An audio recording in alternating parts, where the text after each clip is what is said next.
ঝালকাঠিতে নির্বাচনী জনসভা মঞ্চে এক স্থানীয় সমর্থকের কাছ থেকে শীতল পানীয় পর্বে মঞ্চে শুয়ে পড়েছেন বাংলাদেশ জামায়াতে ইসলামীর আমির ডক্টর শফিকুর রহমান।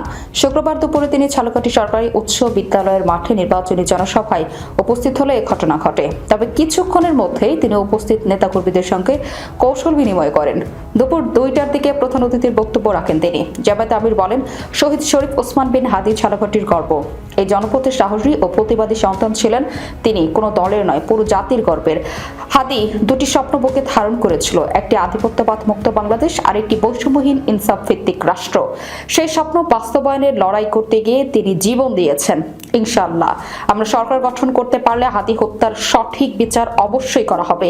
তিনি বলেন, হাদির রক্তের দায় রাষ্ট্রকে নিতেই হবে। বিচারহীনতার যে সংস্কৃতি দেশে চালু রয়েছে তা চলতে দেওয়া হবে না।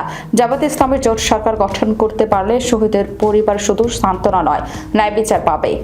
এটাই আমাদের অঙ্গীকার। জনসভায় বিশেষ অতিথি ছিলেন Jatiya Nagorik party deputy chief organiser doctor Mahmud Alam Mitu, জামায়াতের ইসলামী কেন্দ্রীয় সহকারী secretary general advocate Moazzem Hossain Helal, Jhalokathi 2 আসনে জামায়াত মনোনীত প্রার্থী এস.এম. নিয়ামুল করিম, ঝালকাঠি 1 আসনের প্রার্থী ডক্টর ফাইজুল হক, বাংলাদেশ লেবার পার্টির chairman doctor Mustafizur Rahman Iran, AB শ্রমিক পার্টির যুগ্ম সমন্বয়ক শেখ জামাল হোসেন এবং ঝালকাঠি এনসিপির আহ্বায়ক মাইনুল ইসলাম মান্না।